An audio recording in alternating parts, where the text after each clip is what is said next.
নমস্কার, your internet school চ্যানেলে তোমাদের সকলকে স্বাগত। তো আজকে আমরা তোমাদের ক্লাস 8 এর অঙ্কের রায় ও মার্টিন কোশ্চেন ব্যাংক অনুসারে মডেল সেট 10 এর প্রশ্নগুলোর সমাধান করতে চলেছি। তো দেরি না করে চলো ভিডিওটা শুরু করা যাক। তো দেখো, প্রথম প্রশ্নটা বলেছে নিচের প্রশ্নগুলির উত্তর দাও যে কোনো 8টি। একেরটা বলেছে 2 এর 5 এবং 3 এর 7 এর মধ্যে মূলদ সংখ্যা আছে। অপশন দেওয়া আছে। অপশন এতে বলেছে 1টি, বিতে বলেছে 2টি, সিতে বলেছে 5টি, ডিতে বলেছে অসংখ্য। তাহলে সঠিক উত্তরটা হবে হচ্ছে অসংখ্য মূলদ সংখ্যা আছে। এবারে হচ্ছে 2 এরটা বলেছে মাইনাস ব্র্যাকেটের ভিতরে -3 ডিভাইডেড বাই 5 কে কোন মূলদ সংখ্যা দিয়ে গুণ করলে গুণফল -1 হবে। এতে বলেছে 3 এর 5, বিতে বলেছে -3/5, সিতে বলেছে 5 এর 3, ডিতে বলেছে -5/3। তাহলে দেখো, প্রথমে আগে অঙ্কটা যেটা দেয়া ছিল সেটা লিখলাম। লেখার পরে তাহলে হচ্ছে এবারে মাইনাস দিয়ে আছে হচ্ছে ব্র্যাকেটের ভিতর -3/5। তাহলে এইটাকে যদি আমরা এর রিভার্স কিন্তু মাইনাস দিয়ে যদি আমরা গুণ করি মূলদ সংখ্যা দিয়ে, তাহলে হচ্ছে আমি -1 পাবো। ঠিক আছে, তাহলে সেইটা লিখছি। এইটা রিভার্স করলে কত হয়? 5 এর 3 আর মাইনাস লাগাবো তার সাথে, -3/5 ইন্টু -5 এর 3। তাহলে মাইনাসে মাইনাসে হয়ে যায় প্লাস, তাহলে +3 এর 5 ইন্টু -5 এর 3। তাহলে হচ্ছে কাটাকাটি করলাম, কাটাকাটি করলে হচ্ছে 5 -5 কাটলো, 3 কাটলো, এটা পুরোটা থেকে ক্যালকুলেশন করে এলো হচ্ছে -1। ঠিক আছে, তাহলে আমাদের উত্তরটা সঠিক হলো, এটা থেকে প্রমাণিত হলো। তাহলে অ্যান্সারটা যেটা হবে সেটা হচ্ছে -5 এর 3 হবে হচ্ছে ডি এর অপশনটা। ঠিক আছে, পরের অঙ্কটা বলেছে 2 - x এর হোল কিউব এর বিস্তার হলো। এতে বলেছে 8 - 12x + 6x square - x cube, বিতে বলেছে 8 + 12x - 6x স্কোয়ার - x এর কিউব, সিতে বলেছে 8 + 12x + 6x স্কোয়ার - x এর কিউব, ডিতে বলেছে 8 - 12x + 6x স্কোয়ার + x এর কিউব। তো চলো দেখি অঙ্কটা কিভাবে হচ্ছে। আচ্ছা, বিস্তার মানে হচ্ছে এটাকে ভাঙলে যে ফরমেশনটা পাওয়া যাবে সেইটা লিখতে হবে। তাহলে এইটাকে যদি আমরা ভাঙি তাহলে আমরা পাবো হচ্ছে 8 - 12x + 6x স্কোয়ার - x এর কিউব। তাহলে এটা একটা ফর্মুলা পড়বে, সে ফর্মুলাটা হচ্ছে তোমরা তোমাদের বইয়ের 57 পাতাতেও দেখতে পেয়ে যাবে। এটা অ্যাকচুয়ালি দেওয়া আছে হচ্ছে তোমার a - b এর হোল কিউব এর ফরমেশনে দেওয়া আছে। তাহলে ওটা লিখছি, তারপর যেটা হবে সেটা তোমাদেরকে দেখাচ্ছি। প্রথমে আগে সূত্রটা লিখে নিচ্ছি। a cube - 3a square b plus 3ab square - b cube. তাহলে এই ফরমেশন অনুযায়ী এইটাকে লিখতে হবে। তাহলে দেখো, এবার এটাকে আমি লিখছি। এটাকে লিখলে কি পাচ্ছি দেখো, 2 এর কিউব মানে 8 মাইনাস 3 ইন্টু a স্কোয়ার মানে হচ্ছে 4 হচ্ছে ইন্টু এক্স প্লাস, এবারে হচ্ছে 3 লিখলাম, তারপরে এতে হচ্ছে 2 আর বি স্কোয়ার মানে হচ্ছে এক্স স্কোয়ার, আর তারপরে বি কিউব মানে হচ্ছে এক্স এর কিউব। তাহলে দেখো, এটা থেকে তো এটাই আসবে, হিসাব করো। 8 মাইনাস 3 4 12, তাহলে 12x প্লাস, এবার হচ্ছে 3 ইন্টু 2 করলে কত হয় 6 এক্স স্কোয়ার আর হচ্ছে এক্স এর কিউব। তাহলে এর উত্তরটা হবে। ঠিক আছে, কিভাবে এলো আশা করছি বোঝা গেছে। এবারে পরের অঙ্কটা দেখি। অঙ্কটা দেখো, বলেছে শূন্যস্থান পূরণ করো, X square plus dash into x plus A by B is equal to দিয়ে লিখছে X plus 1/a into x plus 1/b। তা দেখি কিভাবে হচ্ছে। প্রথমে আমরা এইটার সাথে এইটা গুণ করব। এবার এইটার সাথে এইটা গুণ করার জন্যে আমি এখানে কি করেছি দেখো, আমি এক্স এর সাথে একবার এটাকে গুণ করেছি আর 1/a এর সাথে একবার এটাকে গুণ করেছি। তাহলে গুণ করলে কি পাচ্ছি দেখো, এক্স এক্স গুণ করলে এক্স স্কোয়ার, এক্স এর সাথে এটা গুণ করলে কি হবে, এক্স বাই বি, তারপরে 1/a এর সাথে যদি এক্স গুণ করি তাহলে হচ্ছে x by A, plus 1/a এর সঙ্গে যদি 1/b গুণ করি তাহলে পাবো 1/ab। এবারে হচ্ছে এক্স স্কোয়ার রাখলাম, আর এই যে x by b plus x by a আছে, এখান থেকে হচ্ছে এক্স কমন নেবো, তাহলে কি পড়ে থাকছে, এক্স স্কোয়ার, এটা হচ্ছে প্লাস, ঠিক আছে, প্লাস ব্র্যাকেটের ভিতর 1/b plus 1/a into x plus 1/ab। তাহলে দেখো এটাই আমাদের প্রশ্নে দেওয়া ছিল, দেখো সেই ফরমেশনটাই এসে গেছে, x square plus dash into x, তাহলে এক্স এর সাথে এইটা আছে তাহলে এইটা বসবে, প্লাস হচ্ছে 1/ab। এটা তাহলে আমাদের অ্যান্সারটা হয়ে গেল। পরে 1-5 বলেছে 50% কে পাই চিত্রে প্রকাশ করলে বৃত্তকলার কেন্দ্রীয় কোণ হবে, এতে বলেছে 90°, বিতে বলেছে 180°, সিতে বলেছে 270°, ডিতে বলেছে 360°। বৃত্তকলার কেন্দ্রীয় কোণ বের করতে গেলে কি করতে হবে, আমাকে 360 দিয়ে গুণ করতে হবে, আর এটা 50% মানে আমরা কি লিখতে পারি, 50/100, তাহলে সেইটা লিখলাম, তার সঙ্গে 360 গুণ করলাম, ক্যালকুলেশন করলাম, তাহলে সেখান থেকে পাচ্ছি হচ্ছে 180°। তার মানে হবে হচ্ছে আমাদের উত্তরটা বি এরটা উত্তরটা হবে, ঠিক আছে।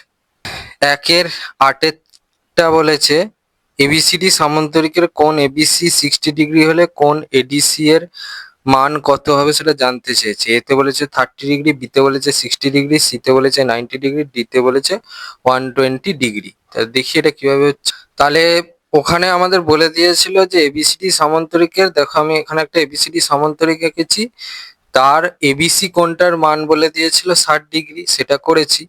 এবারে বলছে যে কোণ এডিসি এর মান কত, মানে হচ্ছে বিপরীত কোণের মানটা চেয়েছি। তাহলে আমরা সামান্তরিকে কি জানি, যে সামান্তরিকের বিপরীত কোণগুলোর মান হচ্ছে সমান হয়। তাহলে এটা যদি 60° হয় তাহলে বিপরীত কোণ হিসাবে এডিসি এর মানও 60° হবে, তাহলে সঠিক অপশনটা হবে বি এরটা 60°, ঠিক আছে। পরে 2 বলেছে নিচের প্রশ্নগুলির উত্তর দাও যে কোনো 4টি। 1 বলেছে একটি বর্গক্ষেত্রাকার পার্কের বাইরের চারদিকে 3 মিটার চওড়া একটি রাস্তা আছে, রাস্তা সমেত পার্কের পরিসীমা 484 মিটার হলে রাস্তাটির ক্ষেত্রফল নির্ণয় করো। তো চলো দেখি অঙ্কটা কিভাবে হচ্ছে। এই ধরনের অঙ্কগুলোর ক্ষেত্রে সাইডে একটা রাফে ছোট করে ছবি এঁকে নিলে তাহলে অঙ্কটা যখন সমাধান করবে তখন সুবিধে হয়, ঠিক আছে। তো সেই অনুযায়ী দেখো ছবি একটা আঁকা হয়েছে, এটা একটা হচ্ছে বর্গক্ষেত্রাকার পার্ক, আর তার মাঝে হচ্ছে একটা রাস্তা করা হয়েছে আর একটা বর্গক্ষেত্র এঁকে। তো সেই রাস্তাটা হচ্ছে 3 মিটার করে চওড়া, সেটা দেখানো আছে, ঠিক আছে।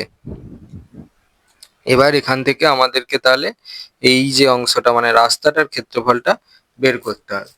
তাহলে আমাদের প্রশ্নানুসারে কি বলেছে, যে রাস্তা সমেত বর্গক্ষেত্রাকার পার্কের পরিসীমা হচ্ছে 484 মিটার, এটা প্রশ্নে বলে দিয়েছে।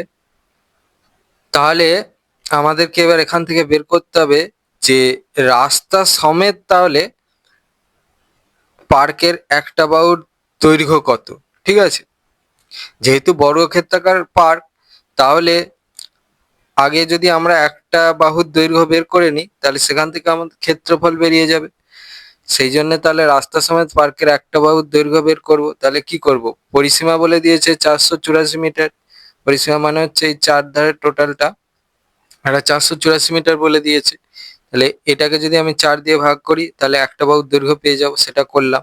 এবার ক্ষেত্রফল মানে কি, বর্গক্ষেত্রের ক্ষেত্রফল বের করতে গেলে কি করতে হয়, বাহু ইন্টু বাহু বা বাহু স্কোয়ার, ঠিক আছে, সেটা করা হয়েছে।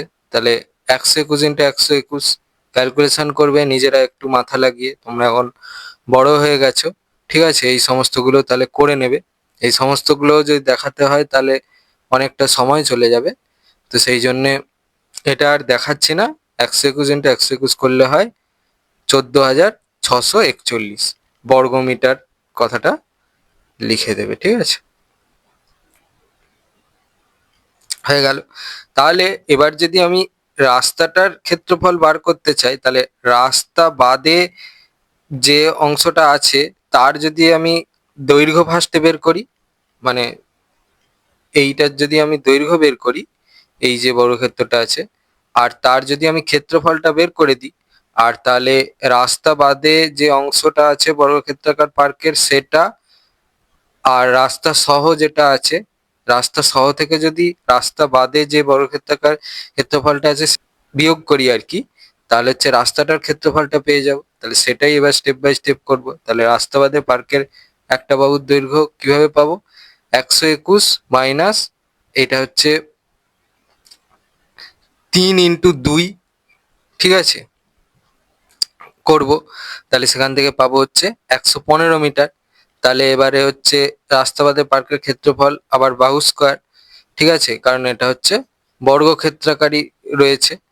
তাহলে সেখান থেকে পাবো হচ্ছে 13,225 বর্গমিটার। এবার হচ্ছে রাস্তা সমেত পার্কের ক্ষেত্রফল মাইনাস রাস্তা বাদে পার্কের ক্ষেত্রফল করলেই রাস্তার ক্ষেত্রফল পেয়ে যাবো, সেটাই দেখাচ্ছে। তাহলে এবার দেখো রাস্তার ক্ষেত্রফলটা কি হবে, 14,641 মাইনাস 13,225, তার মানে হচ্ছে 1,416 বর্গমিটার। তাহলে এবারে হচ্ছে তুমি অতএব দিয়ে ফাইনাল একদম সুন্দর করে লিখে দাও যে রাস্তাটির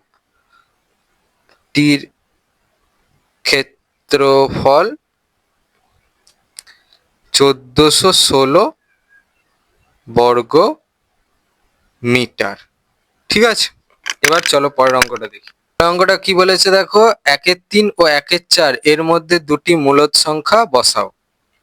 এই যে অঙ্কটা দেখালাম, এইরকমই অঙ্ক তোমাদের মডেল লাইনে ছিল, সেখানেতেই বলা আছে যে আমরা একটা, তোমাদের ক্লাস 9-এ আছে এই ফর্মুলাটা, আগামভাবে আমরা শিখে রাখবো কারণ এটা আমাদের কাজে লাগবে। সেটা কি না, যে দুটো সংখ্যার মধ্যে মূলদ সংখ্যা নির্বাচন করতে বলবে, ছোট যেটা থাকবে সেটাকে এক্স ধরতে হবে আর বড় যেটা থাকবে সেটাকে ওয়াই ধরতে হবে। মানে শর্তটা হচ্ছে এক্স ওয়াই এর থেকে বড়। এবারে তাহলে ওই দুটো সংখ্যার মধ্যে মূলদ সংখ্যা কতগুলো থাকতে পারে? x+d, x+2d, x+3d, x+4d, x+nd, এরকম ভাবে অনেক থাকতে পারে। তাহলে এই যে ডি, সেই ডিটা কিভাবে বের হবে? ডিটা হচ্ছে এইভাবে বের হবে, Y minus X divided by n+1, ঠিক আছে। এবার এখানে ওয়াই এর মান হচ্ছে, যেটা হচ্ছে সবচেয়ে বড়টা হবে সেইটা, এক্স এর মান হচ্ছে দুটো যে, মানে এটা থেকে এটার মধ্যে বলবে, তার মধ্যে যেটা ছোটটা হবে সেটা হচ্ছে এক্স। আর এই যে এন, এন মানে হচ্ছে কটা মূলদ সংখ্যা চেয়েছে, সেইটা হচ্ছে হবে এন। যেমন এখানের ক্ষেত্রে বলেছে দুটো মূলদ সংখ্যা চেয়েছে, তাহলে এটা হবে হচ্ছে 2, তার সাথে 1 যোগ, ঠিক আছে, এইভাবে বেরোবে। তাহলে চলো এটা করা যাক। তাহলে এবারে হচ্ছে এক্স প্লাস ডি বের করব। তাহলে এক্স প্লাস ডি মানে হচ্ছে, এক্স মানে কি, সবচেয়ে ছোটটা, তার মানে হচ্ছে 1/4 plus Y minus x by N plus 1। তাহলে 1/4 plus 1/3 minus 1/4 by N plus, N মানে হচ্ছে 2, 2 প্লাস 1। তাহলে এখান থেকে পাবো হচ্ছে 1/4 প্লাস 3×4 হচ্ছে 12, ঠিক আছে, 12, আর হচ্ছে 4×3 12 হয়, আর 3×4 12 হয়, আর নিচে হবে হচ্ছে 3। এখান থেকে পাবো 1/4 প্লাস 1/12 বাই 3, 3টা তাহলে ওপরে উঠবে, 3টা ওপরে গেলে পাবো 1/4 প্লাস 3/12, তাহলে এটা কাটাকাটি যাবে। তাহলে হচ্ছে 3×1 3, 3×4 12, তাহলে 1/4 প্লাস 1/4, তাহলে সেখান থেকে লিখতে পারবো হচ্ছে কত, 2/4। তাহলে সেখান থেকে পাবো হচ্ছে কত, কাটাকাটি করো, 1/2, একের দুই, তাহলে একটা মূলদ সংখ্যা হচ্ছে একের দুই বেরোলো। এরকম ভাবে আরেকটা মূলদ সংখ্যা তোমাদেরকে আমি বের করে দেখাচ্ছি। তাহলে আরেকটা মূলদ সংখ্যার জন্য ফর্মুলাটা কি, এক্স প্লাস টু ডি।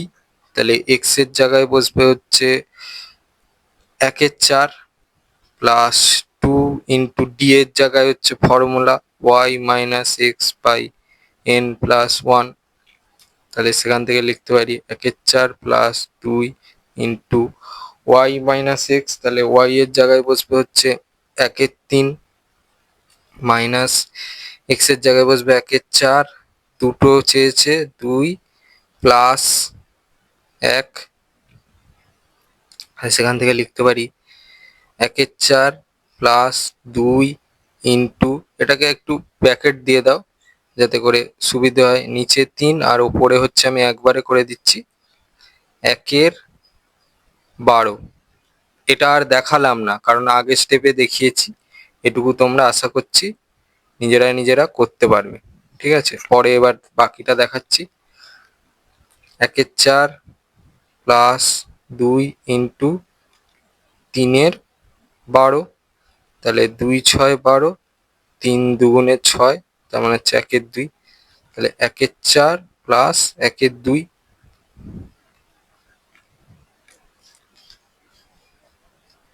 তাহলে আমরা হচ্ছে চার আর দুইয়ের লসও করে নিই। দুই দিয়ে করলে হচ্ছে দুই দুগুণে চার, দুই একে দুই, তার মানে চারই হচ্ছে। তাহলে এটা এক হবে, আর এটা হচ্ছে কত হবে, দুই দুগুণে চার, তার মানে হচ্ছে তিনের চার, এইটা। তাহলে আমরা দুটো মূলদ সংখ্যা পেয়ে গেলাম, কি কি সেটা একটু লিখে দিই। একটা হচ্ছে একের দুই, আর একটা হচ্ছে তিনের চার। বোঝা গেল? পরে এবার দুইয়ের তিনেরটা বলেছে একটি আয়তঘনের দৈর্ঘ্য প্রস্থ উচ্চতা যথাক্রমে 4 সেমি, 3 সেমি ও 3 সেমি, এইরূপ কতগুলি আয়তঘন জুড়ে একটি পূর্ণঘনক তৈরি হবে। দুইয়ের তিনের অঙ্কটা কিভাবে হবে দেখো, আয়তঘনকটির আয়তন তাহলে আগে বের করে নিতে হবে। আয়তঘনের আয়তন কিভাবে বেরোবে, দৈর্ঘ্য ইন্টু প্রস্থ ইন্টু উচ্চতা করে, সেটাই করেছি, মানগুলো বসিয়েছি।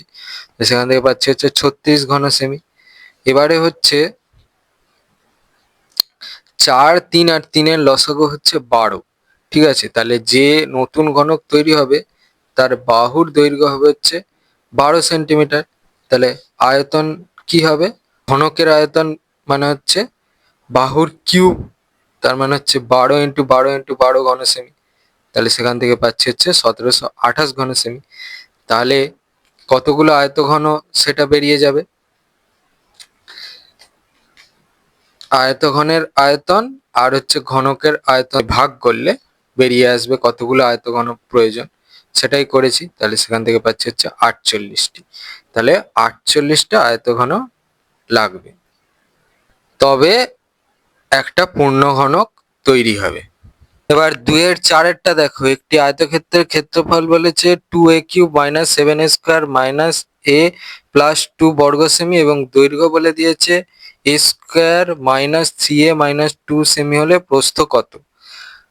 আমাদেরকে প্রস্থটা বের করতে হবে। তো চলো কিভাবে অঙ্কটা হবে দেখি। তাহলে আমাকে বলো তো যে আয়তক্ষেত্রের ক্ষেত্রফল মানে কি, দৈর্ঘ্য ইন্টু প্রস্থ। তাহলে এখান থেকে আমরা প্রস্থ পেয়ে যাব, আয়তক্ষেত্রের প্রস্থ তাহলে কিভাবে পাবো, যে ক্ষেত্রফল = দৈর্ঘ্য ইন্টু প্রস্থ লিখলাম। ঠিক আছে, আমি তোমাদেরকে দেখাচ্ছি না, এইখানটা দেখাচ্ছি, দেখো ক্ষেত্রফল কি লিখলাম, দৈর্ঘ্য ইন্টু প্রস্থ। ঠিক আছে, এবার আমাদেরকে প্রস্থ জানতে চেয়েছে, তাহলে সেখান থেকে কি লিখতে পারি, প্রস্থ = ক্ষেত্রফল বাই দৈর্ঘ্য। মানে কি, প্রস্থ = ক্ষেত্রফল ডিভাইডেড বাই দৈর্ঘ্য। তাহলে দেখো আমি সেটাই লিখেছি যে ক্ষেত্রফল ডিভাইডেড বাই দৈর্ঘ্য। আর এখান থেকে অঙ্কটা হচ্ছে, ঠিক আছে, এইটা হচ্ছে অঙ্কটা।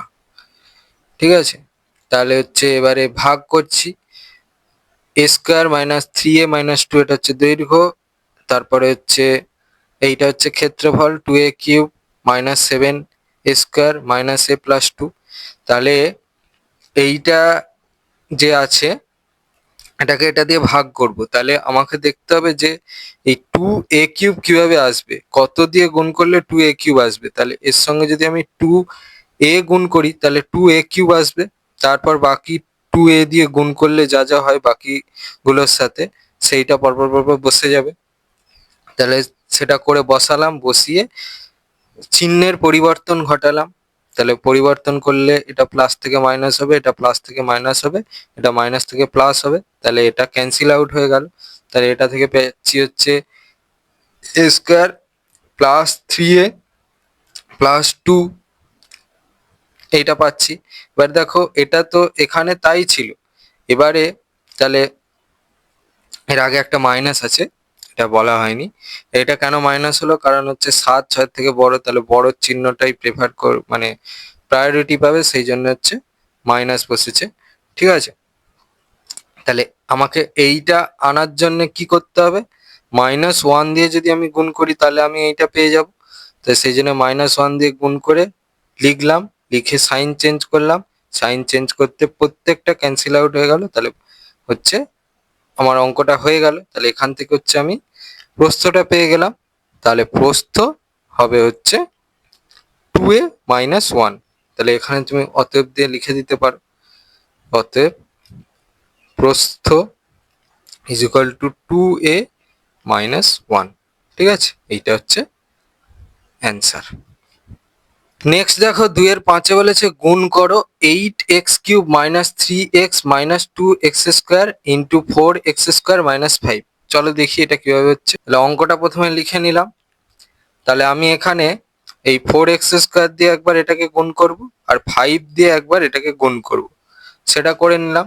তাহলে এটা করলে ক্যালকুলেশন করলে এটা আসছে 32x⁵ - 12x³ - 8x⁴। ঠিক আছে, তারপরে আবার -5 দিয়ে এইটাকে পুরোটাকে গুণ করব, তাহলে এইটা পাচ্ছি -40x³ প্লাস 15x প্লাস 10। এবারে হচ্ছে একটু সাজিয়ে নেবো, যার ঘাতটা বড় সেটাকে সামনে লিখবো। ঠিক আছে, এটাকে সামনে লিখলাম, তাহলে 32। তারপরে হচ্ছে লিখলাম 12x³ মাইনাস 40x³, তারপরে লিখলাম, এই দুটো এক জাতীয় আছে। আচ্ছা, এবারে হচ্ছে তুমি যদি মনে করো যে স্যার আপনি বলেছেন যার ঘাতটা বড় সেটাকে আগে লিখবো, তাহলে আমি এটাকে আগে লিখবো। ঠিক আছে, লেখো, লিখতেও পারো। এই দুটো হচ্ছে কাছাকাছি, মানে এই দুটো ক্যালকুলেশন হবে। ঠিক আছে, ঘাত সমান, এটা ক্যালকুলেশন হবে বলে এই দুটোকে এক জায়গায় রাখা হয়েছে। 8x⁴ plus 10x² plus 15x, তাহলে এটা ক্যালকুলেশন হয়ে তাহলে কি হলো, 32x⁵ minus 52x³ minus 8x⁴ plus 10x² plus 15x। তুমি এটাকে একটু তাহলে সাজিয়ে লিখে নাও। তাহলে কি লিখবে, 32x⁵ minus 8x⁴ minus 52x³ plus 10x² plus 15x। এটা হচ্ছে অ্যান্সার। যে কোনো দুটি, একেরটা বলেছে উৎপাদকে বিশ্লেষণ করো 64a² minus 49a into x minus 2y এর হোল স্কোয়ার। প্রথমে আগে আমি অঙ্কটা লিখবো। এবার দেখো এইটা আর এইটা, এই দুটো থেকে হচ্ছে এ কমন যাচ্ছে, তাহলে এটাকে বাইরে রেখে বাকি পোর্শনটা লিখলাম। তাই লেখার পরে হচ্ছে এবার এটা থেকে কি লিখতে পারি, 64x² আমরা লিখতে পারি 8x এর হোল স্কোয়ার মাইনাস, আমি এখান থেকে লিখতে পারি হচ্ছে 7 ইন্টু এক্স মাইনাস 2y, এটা আমি লিখতে পারি এর হোল স্কোয়ার। এবার সেখান থেকে লিখতে পারি এ ইন্টু 8x এর whole square minus whole bracket দিয়ে 7x মাইনাস 14y এর হোল স্কোয়ার, মানে ওই 7টা হচ্ছে x এর সঙ্গে গুণ হলো, তারপর 7টা আবার 2y এর সঙ্গে গুণ হয়ে হলো 14y। তারপর সেখান থেকে লিখতে পারি a ইন্টু, মানে এটা কিসের ফর্মুলা পড়বে, a square minus b square, তাহলে সেই ফর্মুলা অনুযায়ী কী হয়, a plus b into a minus b. এবার এখানে একটুখানি সাজিয়ে লেখা আছে একবারে, তাহলে 8x plus 7x minus 14y into 8x minus 7x plus 14y। তাহলে সেখান থেকে লিখতে পারি a into 15x plus 14y into x plus 14y। অঙ্কটা কি বলেছে দেখো, 3-2 x plus y is equal to 2 এবং 1/x plus 1/y is equal to 2 হলে x cube plus y cube এর মান হিসাব করে লেখো। কি করব, তাহলে হচ্ছে ওখান থেকে খালি আমাদের এক্স ওয়াই এর মানটা বের করতে হবে। তাহলে এক্স ওয়াই এর মানটা বের করার জন্য তাহলে আমরা সেকেন্ড ফর্মুলা থেকে লিখতে পারি y plus x divide by x y is equal to 2। তাহলে সেখান থেকে এটা কিভাবে আসছে না, দেখো এক্স ওয়াই হচ্ছে লসাগু হচ্ছে, আর এখানে এক্স আছে তাহলে ওয়াই বসবে, আর ওয়াই আছে তাহলে এখানে এক্স বসবে। এইটার মান 2, তাহলে 2 বসালাম, 2/xy ইজ ইকুয়াল টু 2। তাহলে সেখান থেকে লিখতে পারি 2 ইজ ইকুয়াল টু 2/xy। সেখান থেকে লিখতে পারি তাহলে 2/2 ইজ ইকুয়াল টু xy। ঠিক আছে, দুইটাকে এদিকে পাঠালাম, কাটাকাটি করলাম, তাহলে 1, তাহলে xy এর মান বেরিয়ে গেল 1। এবারে হচ্ছে তাহলে এবারে xy এর মান পেয়ে গেছি, এটার মান জানি। ঠিক আছে, তাহলে এখান থেকে আমি এক্স কিউব প্লাস ওয়াই কিউবের কত মান চেয়েছে আর কি প্রশ্নে, তাহলে এটাকে ভাঙলে হচ্ছে এইটা হয়। তাহলে এবার পরপর মান বসাবো, এক্স প্লাস ওয়াই এর মান 2 আর এক্স ওয়াই এর মান হচ্ছে 1 বসালাম। সেখান থেকে পাচ্ছি হচ্ছে 8 - 6, তাহলে আমরা সেখান থেকে পাচ্ছি হচ্ছে এক্স কিউব প্লাস ওয়াই কিউবের মান হচ্ছে 2। এটা হচ্ছে দেখো চারেরটা বলেছে যে কোনো একটি প্রশ্নের উত্তর, একেরটা বলেছে একটি সামান্তরিক গোল আঁকো যার জিও হচ্ছে 7 সেমি, ওয়েল হচ্ছে 5.8 সেমি, আর এটা হচ্ছে কর্ণটা বলে দিয়েছে GL is equal two 5.8 semi. তাহলে চলো দেখি এটা কিভাবে হচ্ছে। প্রথমে হচ্ছে জিওটা স্কেল পেন্সিলের সাহায্যে টেনে নিলাম 7 সেমি, ওয়েলটা টেনে নিলাম 5.8 সেমি, আর কর্ণ জিএলটা টেনে নিলাম 5.9 সেমি। আচ্ছা, এগুলো আমি কেন তোমাদেরকে আগে থেকে করে দেখাচ্ছি, কারণ এইভাবে ভিডিও করলে সুবিধা হবে, সেই কারণে দেখাচ্ছি। হাতে কলমে করলে ভিডিও করতে অসুবিধা হবে, সেই জন্য আমি তোমাদেরকে করে দেওয়া আছে দেখাচ্ছি। যতটা পারছি তোমাদেরকে বুঝিয়ে দিচ্ছি, আশা করছি তোমরা বুঝতে পারবে। তাহলে প্রথমে হচ্ছে যে কোনো মাপ নিয়ে একটা সরলরেখা আমি টেনে নিলাম, তার নাম দিলাম ও এক্স। এবারে হচ্ছে এখানে 7 সেন্টিমিটার মাপ নিলাম জিওর, সেইটা বসিয়ে এখানে টানলাম, নামকরণগুলো পরে হবে, আগে টানলাম 7 সেন্টিমিটার।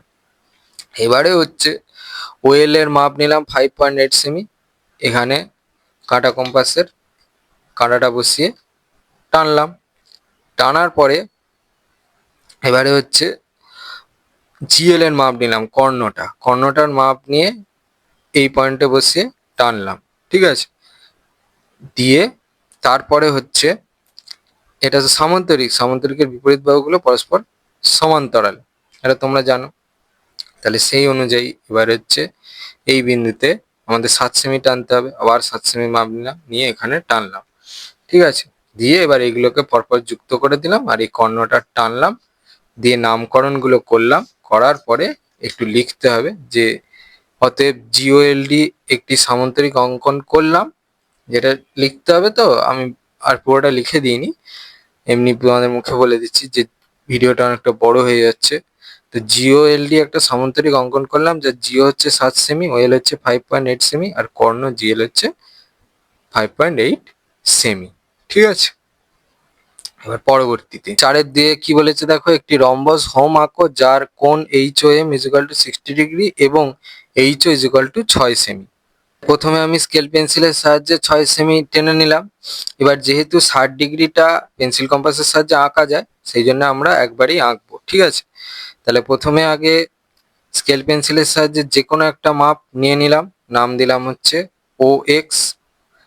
নাম দিলাম, নাম দেওয়ার পরে হচ্ছে এবারে এই 6 সেমিটা পেন্সিল কম্পাসের সাহায্যে মাপ নিয়ে এখানে বসিয়ে টেনে নিলাম। টেনে নেওয়ার পরে চো বিন্দুতে পেন্সিল কম্পাসের সাহায্যে মাপ নিয়ে 60 ডিগ্রি অঙ্কন করব। অঙ্কন করার পর সেটাকে বাড়িয়ে দেবো। বাড়িয়ে দেওয়ার পরে এবারে হচ্ছে আবার 6 সেমি মাপ নেবো। 6 সেমি মাপ নিয়ে এইচ বিন্দুতে বসিয়ে এখানে একটা বৃত্তচাপ আঁকবো, আর এটাকে যতদূর ইচ্ছা পর্যন্ত বাড়িয়ে দেবো। ঠিক আছে, তারপরে হচ্ছে আবার এইচ বিন্দুতে বসিয়ে নিচের দিকে একটা বৃত্তচাপ টানবো, আর ও বিন্দুতে বসিয়ে নিচের দিকে একটা বৃত্তচাপ টানবো। তাহলে পেয়ে গেলাম রম্বস। এবার হচ্ছে নামকরণগুলো করে দেবো। তাহলে এবার একটুখানি লিখবো যে রম্বস হোম অঙ্কন করলাম, যার এইচ হচ্ছে 6 সেমি, আর কোণ HOM is equal two 60 degree. এটা হয়ে গেল আমার অ্যান্সার। এবার 5-এ দেখো কি বলেছে, যে কোনো একটি প্রশ্নের উত্তর দাও। এক একটা বলেছে একটি মডেল তৈরির জন্য প্রয়োজনীয় উপকরণ কেনার খরচের একটি তালিকা নিচে দেওয়া হলো। উপকরণ আর্ট পেপার, স্কেচ পেন, কাঁচি, রঙিন ফিতে, পিচবোর্ড। খরচ হচ্ছে 9 টাকা, 12 টাকা, 25 টাকা, 6 টাকা, 8 টাকা। এটা হচ্ছে ইন্ডিয়ান রুপিজের সাইন, সেই জন্য এইভাবে দিয়েছে। ঠিক আছে, এই তথ্যগুলির সাহায্যে একটা পাইচিত্র তৈরি করতে হবে। পাইচিত্র আঁকার জন্য আমাদের কেন্দ্রীয় কোণের প্রয়োজন। তাহলে কেন্দ্রীয় কোণের জন্য আগে হচ্ছে টোটাল কত খরচ ডিভাইডেড বাই যার কেন্দ্রীয় কোণ বের করতে চাইছি সেই বিষয়টা ইন্টু 360 করলে আমরা পাইচিত্রের এক একটা কেন্দ্রীয় কোণ পেয়ে যাব। তাহলে আগে টোটাল খরচটা বের করলাম, সেটা হচ্ছে 60। এবার আর্ট পেপারের জন্য তাহলে সেটা বাই টোটাল খরচ ইন্টু 360, এইভাবে প্রত্যেকটা করা হয়েছে। ঠিক আছে, তাহলে প্রথমটা বেরোচ্ছে 54, দ্বিতীয়টা 72, তৃতীয়টা 150, চতুর্থটা 36 আর পঞ্চমটা 48। এবার এটাকে পাইচিত্রে স্থাপন আঁকা এর আগে তোমরা অনেক ভিডিওতে দেখেছো। একই জিনিস 10 বার দেখিয়ে লাভ নেই, বেকার ভিডিওটা বড় হচ্ছে, তোমরাও ধৈর্য হারাচ্ছ, সেই জন্য আর দেখাচ্ছি না। ঠিক আছে, পাইচিত্র যদি না আঁকতে পারো তাহলে সেটা খুবই লজ্জাজনক বিষয় হবে। ঠিক আছে, পাইচিত্র আঁকা খুবই সোজা। কাঁটা কম্পাস বসাবে, যে কোনো একটা মাপ নেবে স্কেলের সাহায্যে। ঠিক আছে, টানবে, তারপর টানার পরে এবার এখানে চাঁদা বসিয়ে একটার পর একটা ডিগ্রি এঁকে এঁকে চলে যেতে হবে, আর লাস্ট ডিগ্রিটা অটোমেটিক্যালি চলে আসবে, চিন্তার কোনো কারণ নেই। ঠিক আছে, তাহলে এইভাবে করেছি। তাহলে আচ্ছা, তাহলে প্রথমটা হচ্ছে 54 ডিগ্রি, সেটা হচ্ছে আর্ট পেপার। দ্বিতীয়টা হচ্ছে 72 ডিগ্রি, যেটা হচ্ছে স্কেচ পেন। তারপরটা হচ্ছে 150 ডিগ্রি, যেটা হচ্ছে কাঁচি। তারপরটা হচ্ছে রঙিন ফিতে, যেটা হচ্ছে 36। আর তারপরটা অটোমেটিক্যালি বেরিয়ে আসবে, সেটা হচ্ছে পিচবোর্ড, ওটা হচ্ছে 48 ডিগ্রি। এই হয়ে গেল অঙ্কের সমাধান। এবার হচ্ছে 5-এর 2-এ পাইচিত্র এখানে দিয়েই দেওয়া আছে। ঠিক আছে, 240 ডিগ্রি হচ্ছে প্রমোদমূলক, 90 ডিগ্রি হচ্ছে খেলাধুলো, 20 ডিগ্রি হচ্ছে খবর, 10 ডিগ্রি হচ্ছে তথ্যমূলক। দর্শকরা টিভিতে কোন ধরনের অনুষ্ঠান পছন্দ করে সেইটা হিসাবে এই পাইচিত্রটা দেওয়া। তাহলে প্রদত্ত পাইচিত্র দেখে এই নিচের প্রশ্নগুলোর উত্তর তোমাদেরকে করতে হবে। এতে বলেছে পাইচিত্রে খবরের দর্শকের বৃত্তকলাটি সম্পূর্ণ বৃত্তাকার ক্ষেত্রে কত অংশ লেখো। বিতে বলেছে কোন ধরনের অনুষ্ঠানের দর্শক সবচেয়ে বেশি। সিতে বলেছে কোন ধরনের অনুষ্ঠানের দর্শক সবচেয়ে কম। আর ডিতে বলেছে মোট দর্শকের কত অংশ খেলাধুলার অনুষ্ঠান পছন্দ করে। খবরের দর্শকের অংশ কত ছিল? খবরের দর্শকের অংশ ছিল হচ্ছে 20 ডিগ্রি ছিল। তাহলে কত অংশ, তাহলে সেটা আমরা কিভাবে পাবো? তাহলে ওই ডিগ্রিটাকে 360 দিয়ে ভাগ করব। তাহলে সেখান থেকে দেখো ক্যালকুলেশন করলে আমরা পাচ্ছি হচ্ছে 1/18 অংশ। এটা হয়ে গেল প্রথম এর উত্তরটা। এবার বলেছে যে কোন ধরনের অনুষ্ঠানের দর্শক সবচেয়ে বেশি। প্রমোদমূলক ধরনের অনুষ্ঠানের দর্শক সবচেয়ে বেশি। তারপরেরটা বলেছিল যে কোন ধরনের অনুষ্ঠানের দর্শক সবচেয়ে কম। তাহলে তথ্যমূলক ধরনের অনুষ্ঠানের দর্শক সবচেয়ে কম। পরের প্রশ্নটা বলেছে যে মোট দর্শকের কত অংশ খেলাধুলার অনুষ্ঠান পছন্দ করে। তাহলে পাইচিত্রে খেলাধুলার দর্শকের অংশ কত হবে? তাহলে যত ডিগ্রি এখানে আছে 90 ডিভাইডেড বাই 360, তাহলে কত হচ্ছে 4 লং 36, 1/4, তার মানে হচ্ছে 1/4 অংশ। এইটা হয়ে গেল আমার অ্যান্সার।